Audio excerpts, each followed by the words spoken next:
वफाकी वज़ीर सेहत मुस्तफ़ा कमाल कहते हैं तहाइफ बेचने के तमाम शवाहिद और वीडियोज़ मौजूद हैं। तमाम सामान जमा करके फरागोगी के जरिए बाहर भिजवाया गया। सामान की कीमत लगवाकर पैसे वसूल किए गए। सारा काम साबिक वज़ीर आज़म की मर्जी से हो रहा था। बोल से बातचीत करते हुए उन्होंने कहा कि बानी PTI ने अपने लिए जो भी सफाई पेश की सब झूठ है।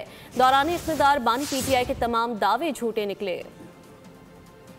हमने फुटेजेस और जिस तरह के इमेजेस जो है वो देखे हैं इससे पहले कि उनके घर में जो बुशरा बीवी जिस तरह से तमाम डोमिनेट करती थी, उन्होंने सारा सामान जमा किया, फिर फरागोगी के जरिए उसको जो है वो बाहर भिजवाया, उसकी कीमत लगवाई, फिर उसके पैसे वसूल किए।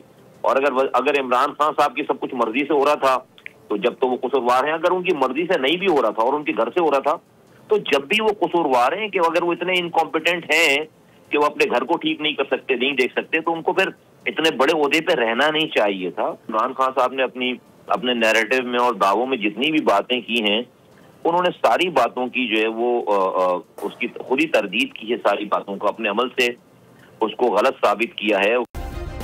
सब्सक्राइब करें और बेल दबाएं ताकि कोई खबर रह न जाए।